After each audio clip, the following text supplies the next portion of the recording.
بسم اللہ الرحمن الرحیم۔ شروع اللہ کے نام سے جو بڑا مہربان نہایت رحم والا ہے۔ السلام علیکم ورحمۃ اللہ وبرکاتہ۔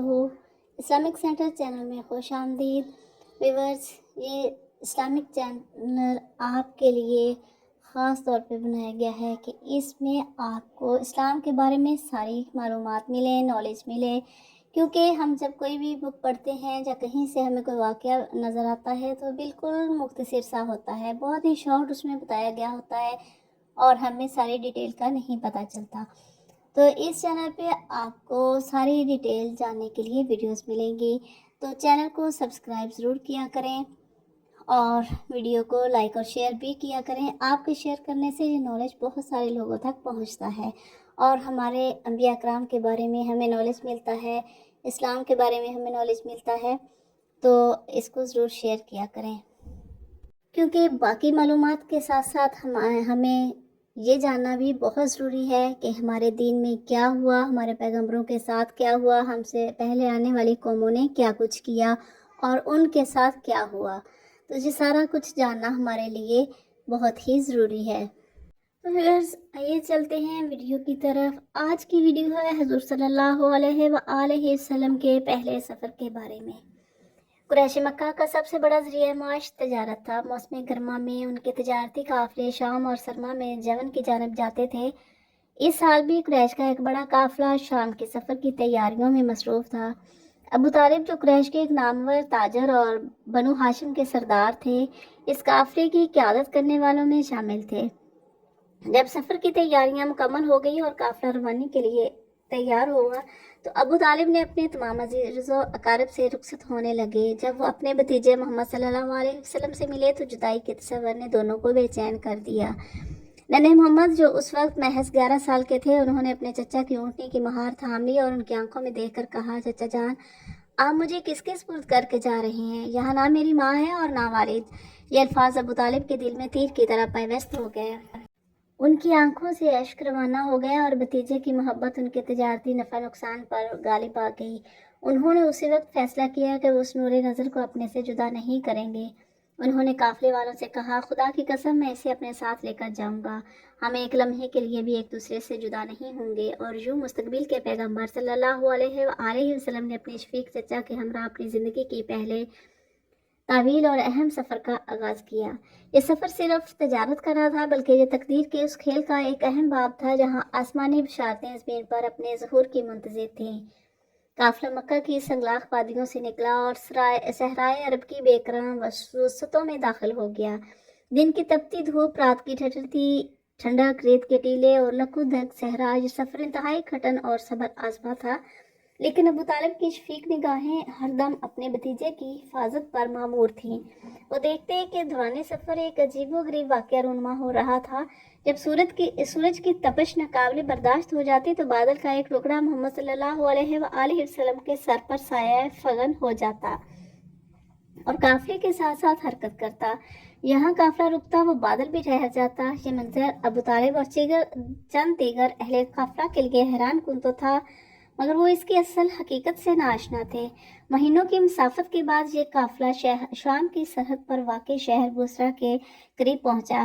بصرہ اس زمانے میں ایک اہم تجارتی اور ثقافتی مرکز تھا۔ شہر کے مضافات میں آبادی سے کچھ دور ایک پرانا گرجا سوما تھا جس میں ایک عیسائی راہب رہا کرتا تھا جس کا نام جرجیس تھا، لیکن وہ اپنے لقب بحیرہ سے مشہور تھا۔ بحیرہ کوئی عام راہب نہ تھا، وہ ایک بڑا عالم، عابد و زاہد اور علم نجوم و فلکیات کا ماہر تھا۔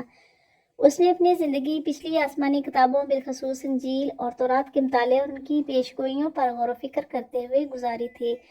ان کا سوما نسل در نسل عیسائی علماء کا مرکز رہا تھا اور ان کے پاس کچھ ایسی قدیم اور مستند کتابیں تھیں جو تحریف سے محفوظ تھیں اور ان میں آنے والے آخری نبی کی علامات بڑی واضح وضاحت سے درج تھی۔ بحیرہ اپنی عبادت گاہ کی کھڑکی سے اکثر باہر کا نظارہ کرتا۔ قریش کے قافلے ہر سال اس راستے سے گزرتے تھے، لیکن بحیرہ نے کبھی ان کو اہمیت نہ دی تھی، نہ کبھی ان سے کوئی رابطہ کیا تھا۔ وہ دنیاوی لوگوں سے الگ تھلگ اپنی روحانی دنیا میں مگن رہتا تھا۔ لیکن آج کا دن مختلف تھا۔ جب اس نے اپنی کھڑکی سے قریش کے قافلے کو اپنی خانقاہ کی طرف آتے دیکھا تو ایک ناقابل یقین منظر نے اسے اپنی جگہ پر ساکت کر دیا۔ اس نے دیکھا کہ قافلے کے ساتھ ساتھ بادل کا ایک چھوٹا سا ٹکڑا بھی حرکت کر رہا ہے اور وہ خاص طور پر ایک کم عمر لڑکے کے سر پر سایہ کیے ہوئے ہے۔ اس کی تجربہ کار آنکھوں اور علم نے فوراً اسے چونکا دیا۔ اسے اپنی کتابوں میں پڑھی ہوئی وہ پیشگوئی یاد آ گئی جس میں لکھا تھا کہ نبی آخر الزمان جب سفر کریں گے تو بادل ان پر سایہ کرے گا۔ اس کا دل جوش اور بے چینی کی کیفیت میں دھڑکنے لگا۔ وہ دیکھتا رہا جب قافلہ اس کی خانقاہ کے قریب ایک پرانے سوکھے ہوئے درخت کے نیچے آ کر ٹھہرا تو اس نے ایک اور معجزہ دیکھا۔ اس لڑکے کے درخت کے نیچے بیٹھتے ہی درخت کی خشک اور بے جان ٹہنیاں سرسبز ہو گئیں اور جھک کر اس معصوم مسافر پر سایہ فغن ہو گئیں۔ یہ دوسری اور واضح ترین نشانی تھی جس نے بحیرہ کے شک کو یقین میں بدلنا شروع کر دیا۔ یہ وہی نشانیاں تھیں جن کا ذکر اس کی مقدس کتابوں میں تھا اور جن کا وہ ایک عمر سے منتظر تھا۔ ایک غیر معمولی دعوت بحیرہ کی کیفیت متغیر ہو چکی تھی۔ وہ جو کبھی کسی قافلے کو خاطر میں نہ لاتا تھا آج خود ان کی میزبانی کے لیے بے چین تھا۔ وہ تیزی سے اپنے سومے سے نیچے اترا اور اپنے خادموں کو حکم دیا کہ آج قافلے کے تمام لوگوں کے لیے بہترین کھانے کا اہتمام کیا جائے۔ اس قافلے والوں کی طرف ایک قاصد بھیجا اور یہ پیغام دیا ہے، قریش کے لوگوں، میں نے آپ سب کے لیے کھانے کا اہتمام کیا ہے۔ میں چاہتا ہوں کہ آپ میں سے ہر کوئی ایک، کیا چھوٹا کیا بڑا، کیا آزاد کیا غلام، اس دعوت میں شریک ہو۔ قافلے والے یہ پیغام سن کر ششدر رہ گئے۔ انہوں نے ایک دوسرے سے کہا، یہ عجیب بات ہے، ہم سارے سال سے اس راستے سے گزر رہے تھے، اس راہب نے کبھی ہماری طرف آنکھ اٹھا کر بھی نہیں دیکھا تھا، آج اسے کیا ہو گیا ہے کہ پورے قافلے کی دعوت کر رہا ہے؟ خیر وہ تھکے ماندے اور بھوکے تو تھے ہی، اس لیے انہوں نے دعوت قبول کر لی۔ وہ سب اپنے اونٹوں اور سامان کی حفاظت کا ذمہ سب سے کم عمر ہونے کی وجہ سے محمد صلی اللہ علیہ وآلہ وسلم کو سونپ کر بحیرہ کی خانقاہ کی طرف چل پڑے۔ جب تمام اہل قافلہ بحیرہ کے پاس پہنچے تو اس نے ایک ایک چہرے کو بغور دیکھا۔ وہ اس چہرے کو تلاش کر رہا تھا جس کے سر پر اس نے بادل کا سایہ دیکھا تھا، مگر وہ نورانی چہرہ اسے کہیں نظر نہ آیا۔ اس نے پریشان ہو کر پوچھا، اے قریش کے لوگوں، کیا آپ میں سے کوئی شخص پیچھے تو نہیں رہ گیا؟ انہوں نے جواب دیا، نہیں، ہم سب یہاں موجود ہیں سوائے ایک لڑکے کے جو ہم میں سب سے کم عمر تھا، وہ ہمارے سامان کی نگرانی کے لیے پیچھے رہ گیا۔ بحیرہ نے مضطرب ہو کر اصرار کیا، ایسا مت کرو، اسے بھی بلاؤ تاکہ وہ بھی ہمارے ساتھ اس کھانے میں شریک ہو۔ یہ کسی طور پر مناسب نہیں کہ ہم سب کھانا کھائیں اور وہ تنہا رہ جائے۔ یہ سن کر ایک شخص گیا اور محمد صلی اللہ علیہ وآلہ وسلم کو درخت کے نیچے سے بلا کر لے آیا۔ جیسے ہی نورانی چہرے اور روشن آنکھوں والے محمد صلی اللہ علیہ وآلہ وسلم محفل میں داخل ہوئے، بحیرہ کی نگاہیں آپ پر جم کر رہ گئیں۔ اس نے اپنی تمام تر توجہ آپ صلی اللہ علیہ وسلم پر مرکوز کر دی۔ وہ آپ صلی اللہ علیہ وآلہ وسلم کو چلتے ہوئے، بیٹھتے ہوئے اور کھانا کھاتے ہوئے دیکھتا رہا۔ وہ آپ کے جسم کی ساخت، آپ کے چہرے کے نقوش اور آپ کی ہر ادا کا اپنی کتابوں میں درج علامات سے موازنہ کر رہا تھا اور ہر نشانی کو معنون ویسا ہی پا رہا تھا۔ جب محفل برخاست ہونے لگی تو بحیرہ راہب ابو طالب کے قریب آیا اور پوچھا، اے محترم، یہ لڑکا آپ کا کون ہے؟ ابو طالب نے بھتیجے کی محبت اور حفاظت کے فطری جذبے کے تحت کہا، یہ میرا بیٹا ہے۔ بحیرہ نے فوری نفی میں سر ہلایا اور اپنے علم کی بنیاد پر پورے اعتماد سے کہا، یہ تمہارا بیٹا نہیں ہو سکتا۔ اس کتاب کے علم کے مطابق جو ہمارے پاس ہے، اس لڑکے کا والد زندہ نہیں ہونا چاہیے۔ ابو طالب بحیرہ کے اس قدر اعتماد پر دنگ رہ گئے۔ انہوں نے سچائی کا اعتراف کرتے ہوئے کہا، آپ نے درست کہا، یہ میرا بھتیجا ہے، اس کے والد کا اس کی پیدائش سے پہلے ہی انتقال ہو گیا تھا۔ بحیرہ نے کہا، اب تم نے سچ کہا۔ پھر وہ براہ راست محمد صلی اللہ علیہ وآلہ وسلم کی طرف متوجہ ہوا اور ایک پرانی قسم کا حوالہ دیتے ہوئے کہا، اے لڑکی، میں تمہیں لات اور عزیٰ کی قسم دے کر کچھ سوال پوچھنا چاہتا ہوں۔ یہ سنتے ہی آپ صلی اللہ علیہ وسلم کی پیشانی پر ناگواری کے آثار نمودار ہوئے اور آپ صلی اللہ علیہ وآلہ وسلم نے اپنی عمر سے کہیں زیادہ پختگی اور نفرت سے جواب دیا، مجھ سے ان بتوں کے نام پر کچھ نہ پوچھو۔ خدا کی قسم، مجھے دنیا میں کسی شے سے اتنی نفرت نہیں جتنی ان دونوں بتوں سے ہے۔ بحیرہ اب سمجھ گیا کہ یہ بچہ عام نہیں۔ اس نے اپنا طریقہ بدلا اور کہا، اچھا تو پھر اللہ کی قسم کھا کر میرے سوالوں کا جواب دو۔ آپ صلی اللہ علیہ وآلہ وسلم نے فرمایا، پوچھئے جو پوچھنا ہے۔ اس کے بعد بحیرہ نے آپ صلی اللہ علیہ وسلم کی نیند، آپ کے خوابوں، آپ کے معمولات اور آپ کی دلچسپیوں کے بارے میں سوالات کیے۔ آپ صلی اللہ علیہ وآلہ وسلم نے ہر سوال کا نہایت متانت اور سچائی سے جواب دیا۔ آپ صلی اللہ علیہ وآلہ وسلم کے ہر جواب سے بحیرہ کا یقین اور بھی پختہ ہوتا چلا گیا، کیونکہ یہ تمام باتیں ان پیشین گوئیوں کے عین مطابق تھیں جو اس نے پڑھی تھیں۔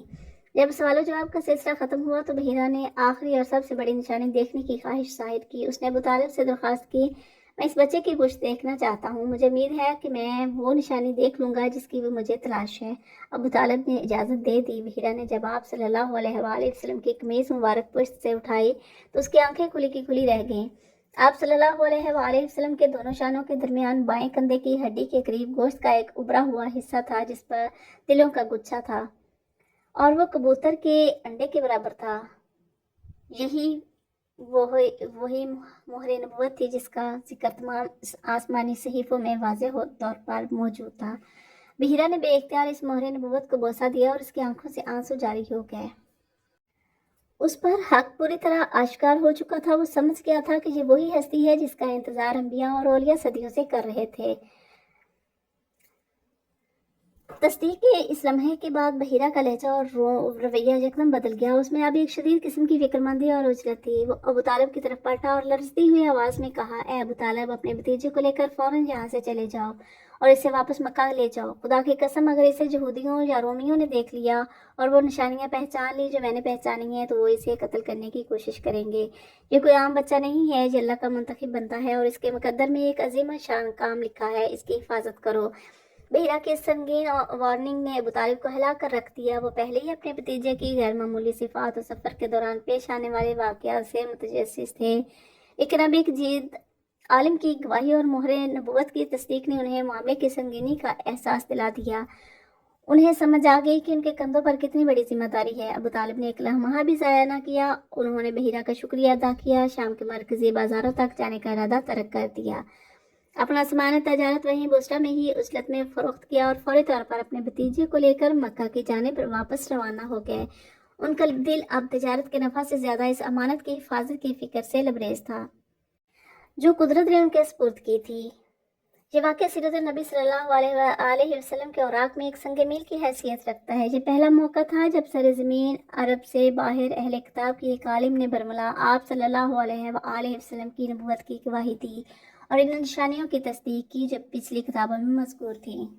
ویورز، اگر ویڈیو پسند آئے تو لائک اور شیئر ضرور کیجیے گا۔ آپ کے ایک شیئر کرنے سے بہت سارے لوگوں تک یہ نالج پہنچ سکتا ہے کہ حضور صلی اللہ علیہ وآلہ وسلم کا پہلا سفر کیسا رہا۔